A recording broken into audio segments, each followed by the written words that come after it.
BRK talk show. ఇక గోదావరి బనకచెర్ల ప్రాజెక్టుపై అయితే చర్చ జరుగుతున్న నేపథ్యంలో తెలంగాణ విశ్రాంత ఇంజనీర్ల సంఘం 2 ప్రతిపాదనలు అయితే తీసుకొచ్చింది, ముందుకొచ్చింది. వాటితో పాటు అలాగే తెలంగాణ ఏపీ రాష్ట్రాలతో పాటు కేంద్రానికి కూడా పలు సూచనలు చేసింది.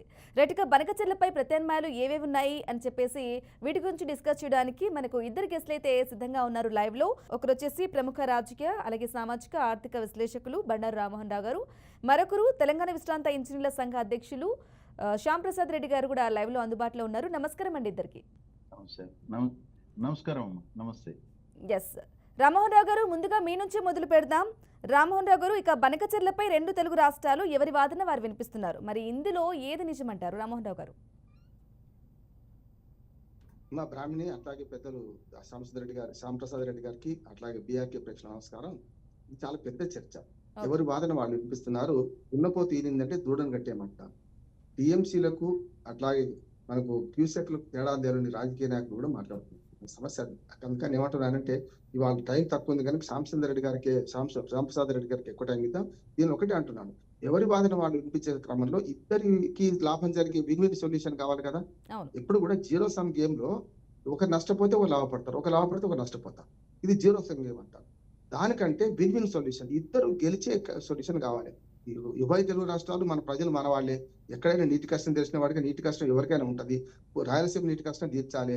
కనుక విన్ విన్ సొల్యూషన్ లో ఈ పథకం ఎట్లయితే ఇద్దరికి పనికొస్తుందని చూడాలి తప్ప చంద్రబాబు నాయుడు గారు మిగులు జలాలు తీసుకుపోతాను ఆయన అనడము, ఇటు పక్కనేమో మా జలాలు అశ్చర్యం చేసి తీసుకుపోవాలి. ఖచ్చితంగా రేవంత్ రెడ్డి గారు అన్నమాట కరెక్ట్. ఏదైతే తెలంగాణకు వాటా ఏదైతే కేటాయించారో వాటన్నిటికీ బ్లాంక్ చెక్ ఇచ్చేయండి, బ్లాంకెట్ గా మీరు స్టేట్మెంట్ ఇచ్చేసి మాకు ఇచ్చేసేయండి, మిగతా తీసుకుపోమంటాడు. అది కూడా తప్పే అంటున్నాడు. మిగులు జలాలు ఇప్పుడు మెరిసేంత బంగారం కాదు, పారేవని మిగులు జలాలు ఆగావు.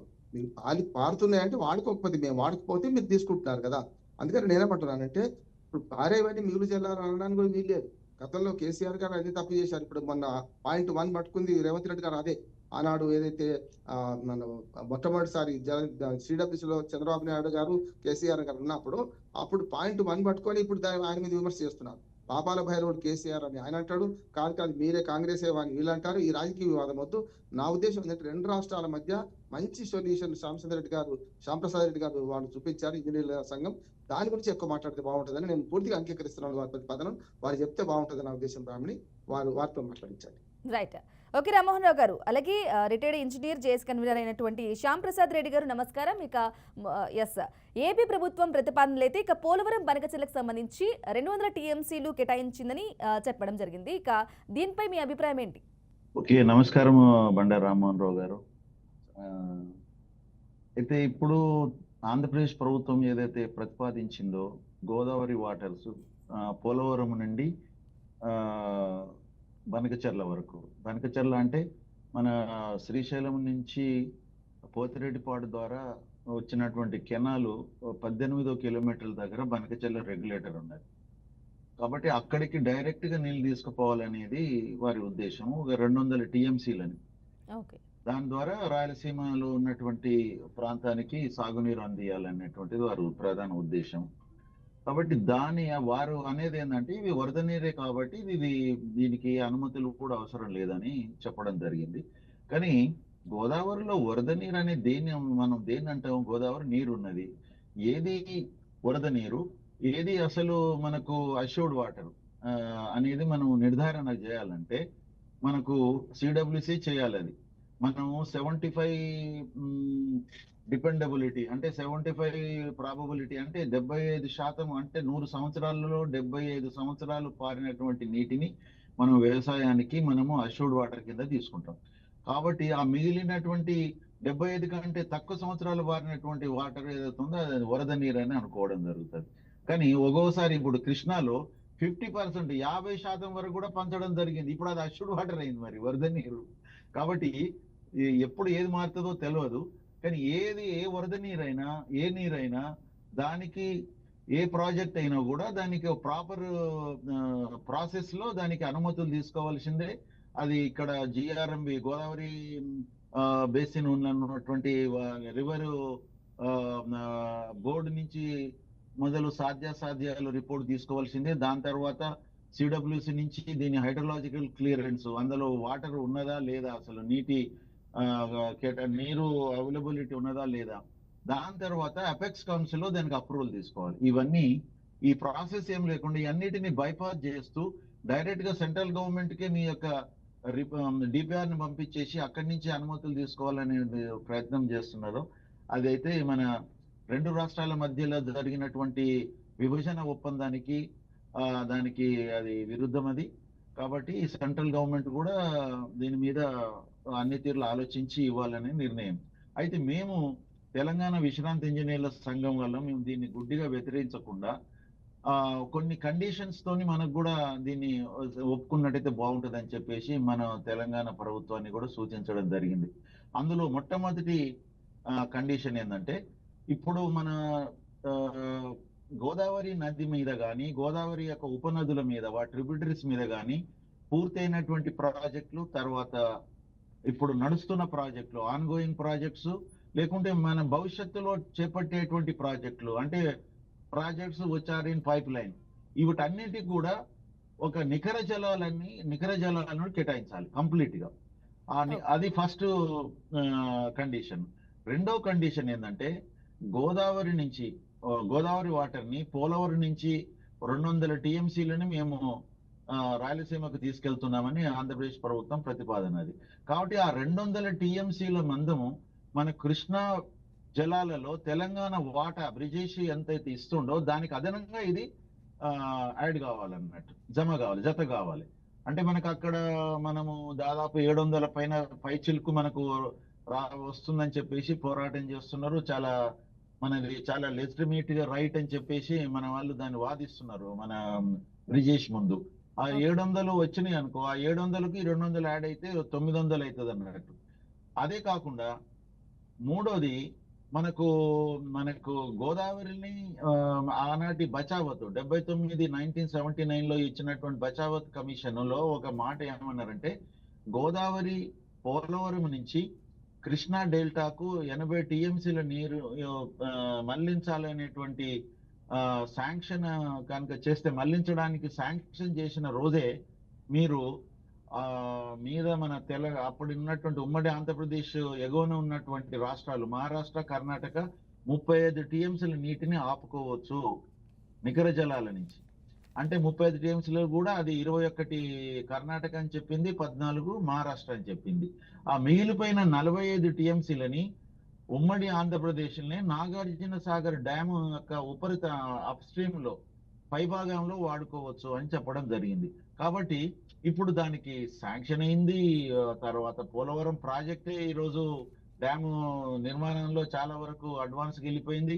అయినా కూడా ఇప్పటి వరకు పాత ప్రభుత్వం కానీ ఈ ప్రభుత్వం కానీ ఆ 45 టీఎంసీలు తెలంగాణకు రావాలని చెప్పి గట్టిగా ప్రయత్నం చేసినట్టయితే నాకు అనిపించలేదు. కాబట్టి ఇప్పుడు ఇమ్మీడియట్ గా దీంతో పాటుగా ఆ 200తో పాటుగా ఆ 45 టీఎంసీలు కూడా తెలంగాణకు వాటా కింద రావాలని చెప్పేసి ఇంకొక మూడోగా కండిషన్. నాలుగోది ఏంటంటే, టోటల్ గా ఈ ప్రాజెక్ట్ ని కేంద్ర ప్రభుత్వమే చేపట్టాలి. ఎందుకంటే ఇప్పుడు మాకు తెలిసిన సమాచారం ప్రకారంగా సగం కేంద్రం సగం ఆంధ్రప్రదేశ్ అంటున్నారు. కాకపోతే 85,000 కోట్ల ప్రాజెక్ట్ అని చెప్పుకోవడం జరుగుతున్నది. అయితే బొల్లపల్లి దగ్గర ఒక రిజర్వాయర్ కూడా, అది 175 టీఎంసీల కెపాసిటీ రిజర్వాయర్ కూడా కట్టాలనేటువంటి ప్రతిపాదన. దాని తర్వాత బనకచెర్లకు తరలిస్తారు.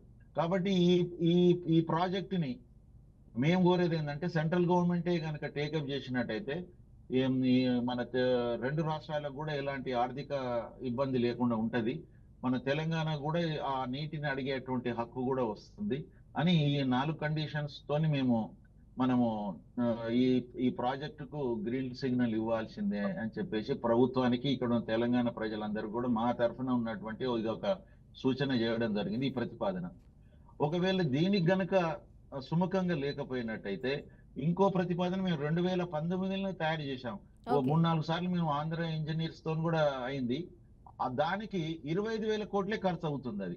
అదేంటంటే, పోలవరం నుంచి కృష్ణాకు ఆల్రెడీ ఇప్పుడు రైట్ కెనాల్ ఒకటి తవ్వడం జరిగింది. దానికి ప్యారలల్ గానే ఒక 3-4 టీఎంసీల కెపాసిటీని తీసుకెళ్లేటువంటి ఒక కాలువ తీసుకున్నట్టయితే మనకు ఫర్దర్ ఎక్కడ కూడా భూసేకరణ చేయవలసిన అవసరం లేదు. అంటే Krishna Prakasam barrage up stream లో వచ్చి కలిపిన తర్వాత అక్కడి నుంచి నీటిని మనము రివర్స్ పంపింగ్ ద్వారా రెండు రెండు 2 స్టేజ్ లిఫ్టింగ్ ద్వారా మనం నాగార్జున సాగర్ టెయిల్ పాండ్ వరకు తీసుకుపోగలుగుతాం. నాగార్జున సాగర్ టెయిల్ పాండ్ అంటే మధ్యలో మన పులిచింతల ప్రాజెక్ట్ కూడా వస్తుంది. దాని తర్వాత Nagarjuna Sagar tail pond. Nagarjuna Sagar tail pond లో కనుక మనం తీసుకుపోయి వేసినట్టయితే అక్కడి నుంచి మనకు మన నాగార్జున సాగర్ డ్యామ్ కు రివర్సబుల్ టర్బైన్ సిస్టమ్ ఉన్నది. ఆ ఏర్పాటు ఉన్నది కాబట్టి ఆ టర్బైన్స్ ని ఆన్ చేసుకుని మనం ఈ నీటిని మనం నాగార్జున సాగర్ డ్యామ్ లో మనం లిఫ్ట్ చేసుకునేటువంటి అవకాశం ఉన్నది. అలాంటి ఏర్పాటు ఉన్నది. అక్కడ కూడా నాగార్జున సాగర్ లో ఒక లెవెల్ 590 ఫీట్లది నాగార్జున సాగర్ యొక్క ఫుల్ రిజర్వాయర్ లెవెల్. అయితే 540 లెవెల్ పైన కనుక ఉన్నట్టయితే నాగార్జున సాగర్ ఇమ్మీడియట్ గా మన నాగార్జున సాగర్ ఉన్నట్టయితే శ్రీశైలం దగ్గర కూడా మనము ఈ నీటిని ఆ బ్యాక్ వాటర్ శ్రీశైలం వరకు పోతుంది కాబట్టి అక్కడ మనము శ్రీశైలంలో డ్యామ్ లో ఉన్నటువంటి రివర్సబుల్ టర్బైన్స్ ద్వారా శ్రీశైలం డ్యామ్ లో కూడా ఈ నీటిని ఎత్తి పోసుకునే అవకాశం ఉంది. కాబట్టి మనకు దాదాపు పోలవరం నుంచి కాలువ నుంచి నీరు వచ్చేసి కృష్ణా నదిలో పడిన తర్వాత అక్కడి నుంచి మనం 2 స్టేజ్ లిఫ్టింగ్ చేసుకున్నట్టయితే ఆల్రెడీ ఎగ్జిస్టింగ్ ఉన్నటువంటి ఇన్ఫ్రాస్ట్రక్చర్ తోని మనము శ్రీశైలం వరకు నీళ్లు తీసుకుపోగలుగుతాం. కొత్తగా ఏ స్ట్రక్చర్ కట్టవలసిన పని లేదు. కాబట్టి దీని వలన మనకు ఒక 25,000 కోట్లని మనకి ప్రాజెక్ట్ అవుతుంది. సాగర్ అండ్ నాగార్జున సాగర్ అండ్ శ్రీశైలం రెండు రాష్ట్రాలకు సంబంధించినటువంటి రిజర్వాయర్లు కాబట్టి ఇది చాలా చీపులో అవుతుంది. ఇది కూడా టేకప్ సెంట్రల్ గవర్నమెంటే చేయాలని చెప్పేసి మేము దీన్ని చెప్తున్నాము. దానివల్ల రెండు తెలుగు రాష్ట్రాలకు ఆర్థిక భారం లేకుండా ఉభయతారకంగా ఉంటుంది. కాబట్టి మా రిటైర్డ్ ఇంజనీర్స్ మేము కోరేది ఏంటంటే 2 రాష్ట్రాల ప్రభుత్వాలని మీరు ఒకసారి మొన్న రేవంత్ రెడ్డి గారు అయితే ఆల్రెడీ ఆహ్వానిస్తున్నారు ఆంధ్రప్రదేశ్ ముఖ్యమంత్రి గారిని. కానీ ఇద్దరు కూర్చుని దీని మీద ఒక డెసిషన్ తీసుకున్నట్టయితే బాగుంటది. ఈ లోగడ వచ్చిన ప్రతిపాదన ఇది. దాన్ని ఇప్పుడు మరి తెరపైకి వచ్చింది ఇప్పుడు ఇది. కాబట్టి దీన్ని ఒప్పుకున్నట్టయితే 2 రాష్ట్రాల ప్రజలకు ముఖ్యంగా దక్షిణ తెలంగాణ రాయలసీమ ప్రాంతానికి మనం సాగునీరుని మనం అందించిన వాళ్ళం అవుతాము. అయితే ఇంకొక ప్రతిపాదన తెలంగాణ ప్రభుత్వం నుంచి ఏమొచ్చిందంటే మాకు ఇచ్చంపల్లి నుంచి మాకు నాగార్జున సాగర్ కు అయితే బాగుంటది అన్నట్టుగా వారు 24వ తారీఖు నాడు మరి కేంద్ర ప్రభుత్వంతో మాట్లాడడానికి కూడా సిద్ధపడుతున్నట్టుంది. కానీ ఇచ్చంపల్లి నుంచి నాగార్జున సాగర్ వరకు తీసుకురావాలంటే తెలంగాణలో మొత్తం 360 కిలోమీటర్లు కాలువ తీయాల్సి వస్తుంది. 360 కిలోమీటర్ అందులో ఇచ్చంపల్లి దగ్గర ఒక రిజర్వాయర్ కట్టడం అనేది కూడా ప్రశ్నార్థకంగా ఉన్నది ఇప్పుడు. కాబట్టి అది ఎంతవరకు సాధ్యమో మనకు తెలియదు అది. కాబట్టి అట్లా అదొకటి. రెండోది 360 కిలోమీటర్ల కాలువ తీయడం వలన 2 TMCల వాటర్ ని కాలువ ద్వారా పంపించాలంటే దాదాపు మనము వెడల్పులో 500 మీటర్ల పొడుగున మనము దాని విడుతుని మనం తీసుకోవాల్సి వస్తుంది. అంటే హాఫ్ కిలోమీటర్ 360 కిలోమీటర్ లెవెల్లో మనం నీటిని మన భూమిని సేకరించాలి. అంటే దాదాపు 180 స్క్వేర్ కిలోమీటర్ల భూమిని మనము సేకరించాలి ఉంటుంది. 1 స్క్వేర్ కిలోమీటర్ అంటే 250 ఎకరాలు. దాదాపు 45 నుంచి 50 వేల ఎకరాలని మనం ఈ ప్రాజెక్ట్ గురించి సేకరించాలి. అందులో ఇచ్చంపల్లి నుంచి నాగార్జున సాగర్ వరకు నడి తెలంగాణ నుంచి ఈ కాలువ పోతున్న దృష్ట్యా ఇది ఏదో ఒక ప్రాజెక్ట్ కింద ఆయకట్టే ఇది అంటే 50,000 ఎకరాల ఆయకట్టును కోల్పోతున్నాం మనం. దాని తర్వాత దీనికి ఈ రోజు ఆయకట్టు ఆల్రెడీ అది కాళేశ్వరం కింద ఉండొచ్చు, లేకుంటే శ్రీరామ్ సాగర్ ప్రాజెక్ట్ కింద ఉండొచ్చు, నాగార్జున సాగర్ కింద ఉండొచ్చు, ఎలిమినేటి మాధవరెడ్డి ప్రాజెక్ట్ కింద ఉండొచ్చు, లేకుంటే ఏదైనా మీడియం ఇరిగేషన్ ప్రాజెక్ట్ కింద ఉండొచ్చు. కాబట్టి మనము ఒక మామూలు భూమి కాదు, ఒక ఆల్రెడీ ఆయకట్టు కింద ఉన్నటువంటి భూమిని కోల్పోయే అవకాశం ఉంది. కాబట్టి పర్ ఎకర్ ఈ రోజు తెలంగాణలో ఒక ఆయకట్టు కింద ఉన్న భూమి అంటే దాదాపు 30-40 లక్షలు ఉన్నది. మీరు ఎంత తక్కువ వేసుకున్నా కూడా మీకు 30 లక్షల కంటే ఏ రైతు మీకు ముందుకు రాడు ఇవ్వడానికి. అటువంటిప్పుడు 50,000 ఎకరాలని 30 లక్షల ప్రకారం చేస్తే ఎన్ని వేల ఎకరాలు అవుతుందండి? ఎన్ని కోట్ల అవుతుంది? దాదాపు 15,000 కోట్లు మనము భూసేకరణకే సరిపోతుంది. మరి 50,000 ఎకరాలు పోగొట్టుకొని మరి ఇది కావాలంటే ఎంతో టైం పడుతుంది. ఎందుకంటే ఎన్నో అవరోధాలు, ల్యాండ్ ఎక్విజిషన్ చేయలేకని ఈ రోజు భూసేకరణ చేయలేకని అన్ని ప్రాజెక్టులు ఏ టైం ఇప్పుడు డిస్ట్రిబ్యూషన్ నెట్వర్క్ చేయలేకని కాళేశ్వరంలో ఈ రోజు మనం 1,00,000 ఎకరాల కంటే ఎక్కువ చేయలేకపోయినాం 18 లక్షలకు. తర్వాత పాలమూరు రంగారెడ్డిలో ఇంతవరకు డిస్ట్రిబ్యూషన్ నెట్వర్క్ కు అసలు టెండర్ విలువ లేదు, డిండిలో విలువ లేదు, ఓకే. సీతారామక ప్రాజెక్ట్ కింద కూడా డిస్ట్రిబ్యూషన్స్ లేదు. కాబట్టి మనము ఈ టైంలో ఒక 50,000 ఎకరాలను తీసుకోవాలంటే అది హర్క్యులెన్ టాస్క్ అది. కాబట్టి ఆ ప్రాజెక్టుకు ప్రజలు కూడా అంగీకరిస్తారని మేము భావిస్తలేము. కాబట్టి ఇది ఎందులో చీపులో ఎక్కడి ఒక ఎకరము ఒక ఎక్సెప్ట్ ఆ ప్యారలల్ కెనాల్ తప్పించేసి మీకు కృష్ణాలో ఒకసారి నీళ్లు పడ్డట్టయితే మీరు ఎగ్జిస్టింగ్ సిస్టమ్ ని వాడుకుంటూ తీసుకుపోవడం వలన కృష్ణా రివర్ ని మనం వాడుకుంటున్నాం. కాబట్టి ల్యాండ్ ఎక్విజిషన్ భూసేకరణ చేయాల్సిన అవసరం ఉండదు, చీపులు అవుతుంది, 25,000 కోట్లనే అయిపోతుంది. కాబట్టి రెండు ప్రభుత్వాలు దీన్ని చాలా లోతుగా పరిశీలించి కూర్చొని దాని తర్వాత కేంద్రం మీద ఒత్తిడి తీసుకొచ్చి ఈ ప్రాజెక్టుని కనుక చేపట్టాలని చెప్పేసి కేంద్రాన్ని మీద ఒత్తిడి తీసుకొచ్చి చేసినట్టయితే ఉభయతారకంగా ఉంటుంది, రెండు రాష్ట్రాలకు కూడా ప్రయోజనం ఉంటుంది అని చెప్పేసి భావిస్తున్నాం. ఈ విషయంలో ఇంకా ఫర్దర్ గా మేము డిస్కస్ చేయడానికి మేము కూడా ఒక రౌండ్ టేబుల్ సమావేశాన్ని పెట్టి అందరి ఇంకా నిష్ణాతులను కూడా పిలిచి మేము దాని మీద కూడా ఒక రిపోర్ట్ ని ప్రభుత్వానికి సమర్పించాలనుకుంటున్నాము. బ్రాహ్మణి గారు. ఓకే. అలాగే శ్యామ్ ప్రసాద్ రెడ్డి గారు, ఓకే అండి. అలాగే ఇక మీరు క్లియర్గా వివరించారు రెండు ప్రతిపాదనలకు సంబంధించి. రామ్మోహన్ రావు గారిని అడుగుదాం. ఇక బండారు రామ్మోహన్ రావు గారు, మీరు ఎప్పుడు చెప్తుంటారు కదా రెండు తెలుగు రాష్ట్రాల ప్రజలు కూడా గెలవాలి అని చెప్పేసి చెప్తుంటారు, మరి దానికి ఈ ప్రతిపాదనలు పనికొస్తాయంటారా? ఖచ్చితంగా. అందుకనే శ్యాంప్రసాద్ గారు విషయం కొంచెం దీన్ని సరళీకరణ చేద్దాం. ఎందుకంటే శ్యాంప్రసాద్ గారు ఒక గంట చర్చను ఒక 10 నిమిషాల్లో చెప్పారు. కానీ నేను ఏమంటున్నా అంటే ప్రజలకు అర్థమయ్యే భాషలో చెప్పారంటే వాళ్ళు చెప్పింది అర్థం కాలేదు, కానీ నాలాంటి వాళ్ళకి అర్థం అవ్వడం వేరు, సామాన్యులకు అర్థం అవ్వడం వేరు. నేను ఒకటే అంటున్నాను, ఇప్పుడు గోదావరి నదిలో మిగులు జలాలు ఉన్నాయా లేవా అని సిడబ్ల్యూసీ తెలుసాలి. పారేవాన్ని మిగులు జలాలు కావు, నేర్చేదంతా బంగారం కాదు. అందుకని నేను ఏమంటున్నాను అంటే దీన్ని తేల్చాలంటే మొట్టమొదటి 968 టీఎంసీలు ఏదైతే గోదావరిలో తెలంగాణ వాటా ఉందో దాన్ని అన్ని రకాల ప్రాజెక్టులు ఫస్ట్ కేటాయించి ఆంధ్రప్రదేశ్ ప్రభుత్వం సంతకాలు పెట్టాలి, సమస్య లేదు. రేవంత్ రెడ్డి గారు మన డిమాండ్ కరెక్ట్ అంటున్నాడు. పెట్టిన తర్వాత అప్పుడు మిగులు జలాల్లో కూడా మనకు వాటా వస్తుంది, సమస్య లేదు. 75 సంవత్సరాల డిపెండబిలిటీ చూసుకుంటే కనుక వాటి తేల్చాలంటే ఒప్పందాల ద్వారా మాత్రం సాధ్యమైనది. ఇప్పుడు పిట్టపోరు పిల్లి తెరిచినట్టు కేంద్ర ప్రభుత్వం సాచివేత ధోరణి చేస్తున్నది. బనకచెర్ల ఎక్కడిది, బనకచెర్ల లేదే అంటుంది. కనుక నేను ఏమంటున్నానంటే కేంద్ర ప్రభుత్వం ఇద్దరి మధ్య తగాదించడానికి మొట్టమొదటి తెలంగాణ అష్యూర్ చేసి ఆ తర్వాత మిగతా జలాల గురించి మాట్లాడుతుంది నెంబర్ 1. అందుకనే అది ఫస్ట్ ప్రతిపాదన వాళ్ళు చేసింది. రెండో ప్రతిపాదన ఏంటంటే ఇప్పుడు పోలవరం నుంచి ఇప్పటికే పట్టిసీమ ద్వారా ఇంటర్చేంజ్ అయింది, అంటే వేరే నదికి మళ్ళిస్తున్నారు. నది అంటే మన కృష్ణా నదికి అందులో 45 టీఎంసీల నీళ్లు మనకు ఆల్రెడీ కేటాయించాల్సి ఉంది బచావల్ ట్రిబ్యునల్ ప్రకారం. అవి మొదలు అష్యూర్ చేయండి, అసలు దానికే దిక్కులే. ఇప్పుడు వారు అడిగేది ఏంటంటే 200 టీఎంసీలు కొత్తగా ఏమంటారు. దానికి కూడా ఇప్పుడు సేమ్ కాళేశ్వరం ప్రాజెక్ట్ లాగానే ఓ రకంగా చెప్పండి, రివర్స్ పంపింగ్ పైకి వెళ్ళాలి నీళ్లు. అంటే నదిలో నుంచి నది పైకి వెళితే భూసేకరణ తప్పుతుంది, అంతే కదా సార్ మన శంకర్ రెడ్డి గారు. మనకు నదిలో నుంచి సేమ్ ఇప్పుడు మనకు గోదావరి నదిలో 3 బ్యారేజీల ద్వారా వెనుకకి ఎట్లా స్టోర్ చేసామో అట్లానే ప్రకాశం కండ పైకి ఏది పోలవరం నుంచి నీళ్లు తీసుకెళ్లి అక్కడి నుంచి ఇప్పుడు ఆల్రెడీ కాలువలు 2 ఉన్నాయి. ఒకటేమో పాత కాలువ, బ్రిటిష్ వాళ్ళ కాలంలో జరిగిన కాలువ ఉంది, దానికి సమీపంలోనే ఇప్పుడు మనకు పోలవరం నుంచి మన పట్టిసీమ ద్వారా తీసుకెళ్లి నీళ్లు పోతున్నాయి.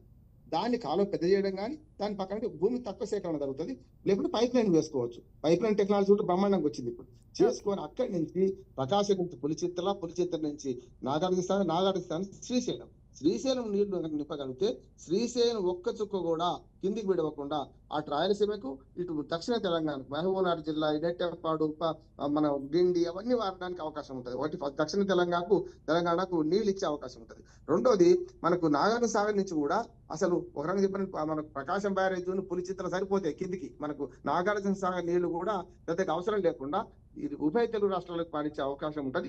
రెండో ప్రతిపాదన కూడా బాగుంది సార్. ఈ రెండు కరెక్ట్ సహకారం అయితే మంచిగా ఉంటుంది. ఒకటి ఇచ్చంపల్లి నుంచి కూడా మీరు చెప్పారు, అందులో ఏమంటే ఇచ్చంపల్లి నుంచి మీరు చాలా పెద్ద కథ, ఎందుకంటే వేల ఎకరాలు సేకరించాల్సి వస్తుంది. కానీ పైప్ లైన్ ద్వారా ఏమైనా వీలు ఉంటుందో చూడాలి. నేను ధర్మారావు గారి గతంలో మేము ఒక ఇచ్చంపల్లి కింద ఒకటి కట్టేసి వాళ్ళ టెక్నాలజీ పైప్ లైన్ బాగా పెరిగింది కనుక ఇప్పుడు మాకు మొన్న పైప్ లైన్ అక్కడ చిక్కపోవడం అది వేరు, అదేమో రాళ్ళు రప్పలు ఉన్నాయి కనుక ఇక్కడ పైప్ లైన్ ద్వారా నాగార్జున డైరెక్ట్ వేసే అవకాశం ఉందని కూడా అంటున్నారు. నిజంగానే మీ ప్రతిపాదనలో కొంత ఇబ్బంది ఉన్నా కూడా అది కూడా పనికొస్తుంది. ఎందుకంటే జగన్మోహన్ రెడ్డి కేసీఆర్ గారు కూడా గతంలో కూర్చున్నప్పుడు తెలంగాణ భూభాగం కట్టుకున్నా సరే లేకుంటే ఆంధ్రప్రదేశ్ భూభాగం అయినా సరే, అంటే భద్రాచలం కింద అయినా సరే భద్రాచలం పైన అయినా సరే దాని ద్వారా నీళ్ళు తీసుకుపోతామని ఆలోచన చేశారు. అది కూడా నేను ఇద్దరు ముఖ్యమంత్రులు కూర్చుంటే ఇవాళ దుర్మార్గంగా ఆరోపణ చేసే అవకాశం ఉన్నది చేస్తున్నారు కనుక అది కూడా మనకు కొంచెం లాభమే అనుకుంటున్నాను. ఏదైనా సరే గోదావరి నీళ్లు కృష్ణాలో వేయాలి, కృష్ణాలో నీళ్లను అటు పక్క రాయలసీమకు, ఇటు పక్క తెలంగాణకు సస్యశ్యామలం చేయాలి. అది మాత్రమే ఉంటది. మీ రెండు ప్రతిపాదనలు పూర్తిగా అందిస్తున్నాం సార్. చెప్పండి. ఓకే, రామ్మోహన్ రావు గారు, ఇప్పుడు మీరు ఈ ప్రతిపాదన గతంలో ఇక్కడి నుంచి ఇద్దరు ముఖ్యమంత్రులు ప్రతిపాదించారు అన్నారు కదా. అయితే 2019లో అప్పటి ఆంధ్రప్రదేశ్ ముఖ్యమంత్రి, తెలంగాణ ముఖ్యమంత్రి గారు కూర్చొని Telangana engineers, retired engineers, officials, Andhra engineers, retired engineer, officials మేము 2 సార్లు ముఖ్యమంత్రుల సమక్షంలో కూర్చొని చర్చించడం జరిగింది. అయితే మనం తెలంగాణ వైపు నుంచి మేము 2 ప్రతిపాదనలు తీసుకొచ్చాము, ఆంధ్ర వైపు నుంచి కూడా 2 ప్రతిపాదనలు వచ్చినాయి గోదావరి నీళ్ళు ఏ విధంగా వాడుకోవాలని. ఆ 4 ప్రతిపాదనలని మేము చర్చించిన తర్వాత వాటిని 2గా మార్చినాం అన్నట్టు. 2 ఆల్టర్నేటివ్స్, వాళ్ళదొకటి మాదొకటి, రెండిటి బదులు. దాని తర్వాత ఇది 2వ మీటింగ్ లో 2గా మార్చడం జరిగింది. తర్వాత 3వ మీటింగ్ ముఖ్యమంత్రులు రాలేదు కానీ మేమే కూర్చొని చేసి ఫైనల్ గా వాళ్ళదొకటి మాదొకటి లాస్ట్ కు ఫైనల్ అనుకున్నాం కదా. ఆ ఫైనల్ అనుకున్న తర్వాత దాదాపు ఇద్దరిది ఒకే లైన్ మీద ఉన్నది, కొంచెం డిఫరెన్స్ తో. తర్వాత 4వ మీటింగ్ కు అసలు ముఖ్యమంత్రి గారు వస్తారని చెప్పారు. అందులో ఈ రోజు ఈ ప్రతిపాదన ఏదైతే ఉందో తెలంగాణ మనం చేసింది, ఇది ఆ రోజు 2019లో చేసినటువంటి ప్రతిపాదన అన్నమాట. కాబట్టి మేము ఆంధ్ర ఇంజనీర్స్ కూడా మేము అన్అఫీషియల్ గా వాళ్ళకు చూసి చెప్పినప్పుడు వాళ్ళు కూడా దీన్ని అప్రిషియేట్ చేశారు. ఇది బాగున్నది, తక్కువలో అవుతున్నది, ఇది మనకు ల్యాండ్ అక్విజిషన్ ప్రాబ్లం కూడా చాలా తక్కువలో అవుతుంది కాబట్టి మనం ముఖ్యమంత్రులు కూర్చున్నప్పుడు దీన్ని మనం ప్రతిపాదించి దీన్ని చేద్దామని ఒక లైన్ ఆఫ్ థింకింగ్, ఒకటే లైన్ ఆఫ్ థింకింగ్ వచ్చాం. కానీ అన్ఫార్చునేట్లీ అప్పుడే జగన్ గారు అప్పుడు సీఎం గా ఉండేది కదా, వారు అసెంబ్లీలో ఏం ప్రకటించారంటే ఈ రోజు చంద్రబాబు నాయుడు గారు ఏ ప్రతిపాదన చేసిండో పోలవరం నుంచి బనకచెర్ల అనేది వారు ఆ రోజు దాన్ని చెప్పడం జరిగింది. అది ఇదేంటి మనకు ఇది మనమేమో ఇదే అనుకుంటున్నాం కదా, అనుకున్న దశలో కూడా ఒకటేసారి మన ప్రమేయం ఏమి లేకుండా డైరెక్ట్ గా పోలవరం టు బనకచెర్ల అని ప్రకటించిన తర్వాత మనం ఇక మీటింగ్స్ కాలేదు. దాని తర్వాతనే తర్వాత వారే మళ్ళీ దానికి జీవో ఇవ్వడం జరిగింది. తర్వాత 2020 మేలో అని ఏది 8 టీఎంసీలు తీసుకొని వెళ్తాం మేము పోతిరెడ్డిపాడు నుంచి అని చెప్పడం జరిగింది. దాంతో టోటల్ గా మనము 2 రాష్ట్రాల మధ్యలో వైరుధ్యం పెరిగింది. కానీ ఆ రోజే గనుక మనం అనుకున్నట్టుగా ఈ ప్రతిపాదన జగన్మోహన్ రెడ్డి గారు ఒప్పుకున్నట్టయితే ఈ పార్టీకి మనకు అసలు ఎంతో మనం ముందు మనకు దొరికేది. కేంద్ర ప్రభుత్వం కూడా ముందుకొచ్చి దీన్ని టేకప్ చేసే అవకాశం ఉండే అసలు అప్పుడు. కానీ ఇప్పటికి కూడా జగన్మోహన్ రెడ్డి గారు ప్రతిపాదించిన అసెంబ్లీలో ఈ రోజు చంద్రబాబు నాయుడు గారు దాన్ని మళ్ళీ తీసుకొచ్చారు. కాబట్టి దానికి కూడా మనం ఒక గుడ్డిగా వ్యతిరేకించకుండా తెలంగాణ తరఫున మనం దాని కండిషన్స్ పెట్టి ఓకే అంటున్నాం. ఒకవేళ ఆ ప్రతిపాదన కాకుంటే 2వ ప్రతిపాదన అయినటువంటి తెలంగాణ నుంచి వచ్చిన ప్రతిపాదనని వారు ఒప్పుకున్నట్టయితే కేంద్ర ప్రభుత్వమే 25,000 కోట్లు పెట్టి ఈ ప్రాజెక్ట్ ని కంప్లీట్ చేసినట్టయితే మనకు ఇటు తెలంగాణకు మనకు ఉన్నటువంటి వాటర్ ఏదైతే ఒక 4 టీఎంసీల నీళ్లు వచ్చినట్టయితే వాళ్ళు కొన్ని మనం కొన్ని తీసుకున్నట్టయితే మనం అన్ని ప్రాజెక్టులు ఏవైతే మన తెలంగాణలో ముఖ్యంగా కృష్ణ మీద అసలు మనకు 1-2 ప్రాజెక్టులు తప్పించి దేనికి కూడా అష్యూర్డ్ వాటర్ లేదు. ఉన్నదల్లా ఒక భీమాకు ఉన్నది, నాగార్జున సాగర్కు ఉన్నది, అంతకు తప్పించి అక్కంపల్లికి లేదు, మన పెళ్లి ఏది ఎస్ఎల్బిసికి లేదు, ఏఎంఆర్పికి లేదు, దాని తర్వాత కల్వకుర్తికి లేదు, నెట్టంపాడుకి లేదు, దాని తర్వాత పాలమూరు రంగారెడ్డికి లేదు, డీండికి లేదు. వీటన్నిటికీ ఈ రోజు మనము అష్యూర్డ్ వాటర్ చూపించాలన్నప్పుడు డెఫినెట్ గా మనకు ఈ రెండిట్లో ఈ పథకాలలో ఏదొక్కటి ఆమోదం అయినా కూడా మనకు నీరు అష్యూర్డ్ వాటర్ కృష్ణాలో మనకు పెరిగేటువంటి అవకాశం ఉన్నది. కాబట్టి దీని మీద మన 2 రాష్ట్రాల ప్రభుత్వాలు ఆలోచించి ఒక నిర్ణయం, ఒక సకారాత్మక నిర్ణయం తీసుకుంటామని చెప్పేసి మనం భావిస్తున్నాం. ఓకే, రైట్ అండి. రామ్మోహన్ రావు గారు, థ్యాంక్ యూ అండి మీ అభిప్రాయాన్ని అలాగే విశ్లేషణలు అందించినందుకు. అలాగే రిటైర్డ్ ఇంజనీర్ జేఏసీ కన్వీనర్ అయినటువంటి శ్యామ్ ప్రసాద్ రెడ్డి గారు కూడా నమస్కారం అండి. 2 ప్రతిపాదనలకు సంబంధించి నేను ఒకటమ్మా సవరణ, I'm not JAC convener, I'm the president of Telangana retired engineers association.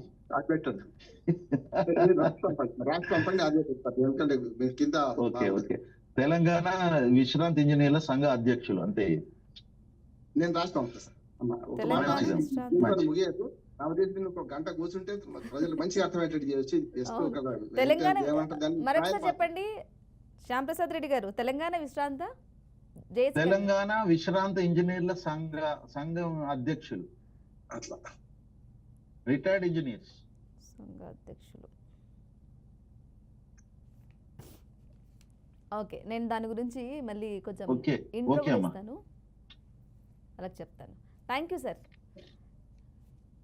Okay, మంచిదమ్మా. Thank you. రైట్, ఇక థ్యాంక్ యూ అండి. ప్రముఖ రాజకీయ సామాజిక ఆర్థిక విశ్లేషకులు అయినటువంటి బండారు రామ్మోహన్ రావు గారు, మీ విశ్లేషణను అలాగే మీ అభిప్రాయాన్ని తెలియజేసినందుకు థ్యాంక్ యూ. అలాగే తెలంగాణ విశ్రాంత ఇంజనీర్ల సంఘ అధ్యక్షులు శ్యాంప్రసాద్ రెడ్డి గారు, మీకు కూడా చాలా థ్యాంక్ యూ అండి. రెండు ప్రతిపాదనలకు సంబంధించి క్లియర్గా విశ్లేషణ కూడా అందించినందుకు థ్యాంక్ యూ అండి. రైట్, ఇక ఇది వాటి BRK talk show. Stay tune, BRK news Telugu సత్తా.